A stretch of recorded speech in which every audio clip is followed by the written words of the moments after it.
Yo, so I actually forgot to film an intro for this video, so we're filming this after this footage, but it's pre-workout again, and it's pretty much the same routine. So a couple of videos back, I did the first half of my leg session, which was like a quad session. Today I'll be showing you the second half of my leg session, which will be hamstrings, posterior chain work, some adductor work and some calf work as well. But first I'm going to show you my pre-workout.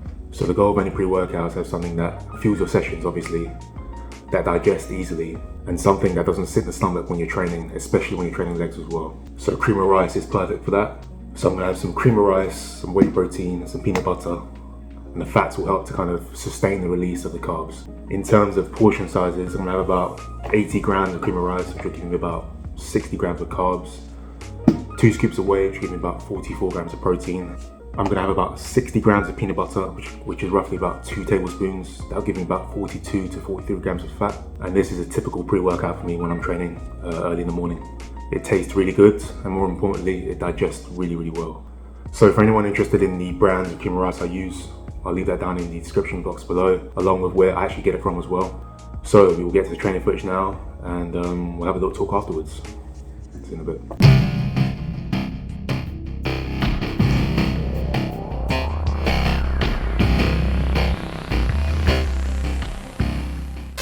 Okay, so I just thought I'd show you my warm-ups for my stiff-legged deadlifts. So the goal of the warm-ups is just to get yourself firm to the movement, get your body ready and primed for that heavy work. I see a lot of people doing a lot of reps or warm-ups, and it's just unnecessary. Just get a few reps in, get your body ready and move on. Anything past 15 reps I personally feel is unnecessary. You don't want to exhaust yourself before you start your top set. As you can see, my warm-up procedure here is pretty simple. Do a plate aside for 5 reps. 2 plates aside for 3 reps, and 3 plates aside here for 1 rep. So now we move on to the main top set. This is 4 plates aside, 160 kilos. Did this for 8 reps. Very happy with this actually. I've hit 160 kilos in the past, but my form was not as great. I think that's the key sometimes with movement. Sometimes you've got to just go back, reset, get your form and execution down, and come back and hit it again. I would also like to add is that when I did 160 kilos in the past, it was just a conventional stiff-legged deadlift. This is a paused variation, which makes it arguably harder. So I'm hitting the same weight with a harder variation of the movement. So I'm very happy with that as well. So a lot of people ask me why I do paused deadlifts. I like to feel that stretch at the bottom for 1 or 2 seconds, really just sit there and feel my hamstrings and everything else working. And I also like that you have to just drive the weight up from a dead stop. There's no cheating, there's no momentum, no bouncing the weight off the floor. I just feel like driving up from dead stop works the posterior chain so much more than just doing a conventional, the conventional way. So I did a back off set here with 130 kilos, but honestly I'm really thinking about just leaving this deadlift to like one all out set. I feel like when you go all out in one set, sometimes doing a back off set might be counterproductive. Even though I'm using 40 kilos less than my top set, it just feels ridiculously heavy, and I just feel like I'm not going to get much out of it. So that's something I'm going to have to look into. When you're doing such demanding movements, I don't think sets upon sets is really necessary. You can really go there and take it there in one all out set and still get the job done without having to do 4 or 5 sets. So now I'll move on to the seated calf raise to hit the soleus.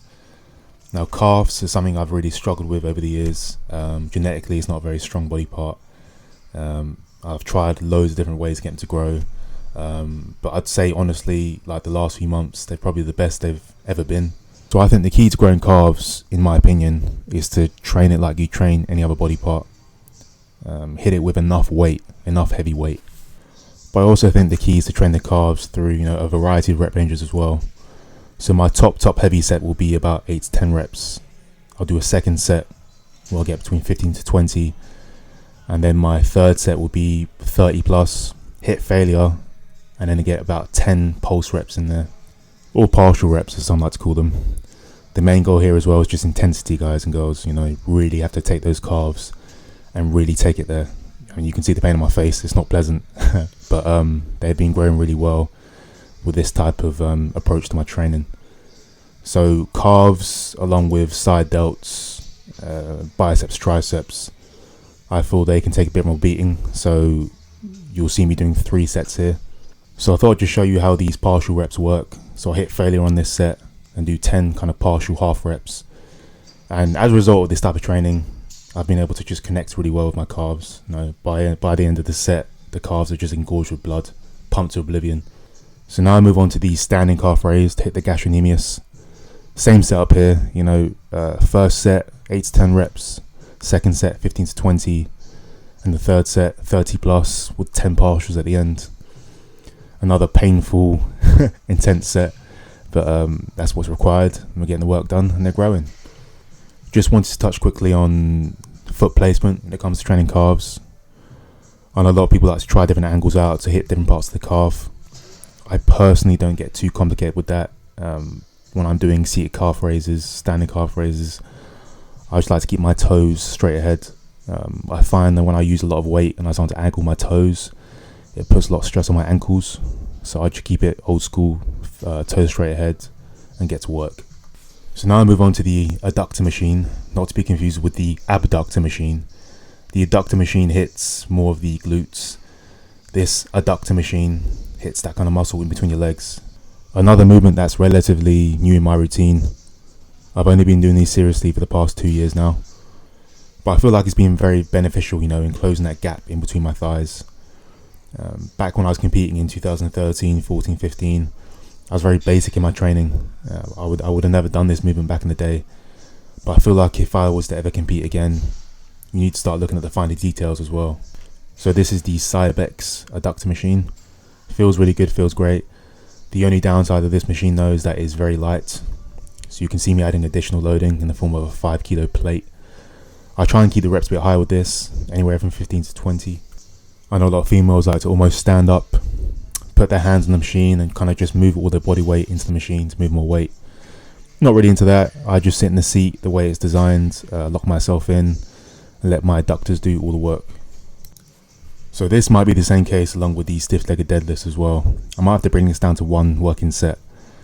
Like I said, I feel like when you go all out, sometimes the second set is just counterproductive. And this second set, along with deadlifts, it just felt really, really heavy. Reduced the weight quite a bit. So I didn't even match the reps on my back off set either. So my top set, I got 20 reps. Back off set, reduced the weight and only managed to get 16, and that was a really tough 16 as well. And this is something I feel like a lot of people have to learn, you know. If you're going all out in your training, you train to failure, you're really pushing yourself, you know, there's really no reason to be doing 3 or 4 sets. If you really feel like you've done enough in that 1 set, then don't do any more. It's as simple as that. And that is your boy done. Okay, so that was my leg session done and dusted.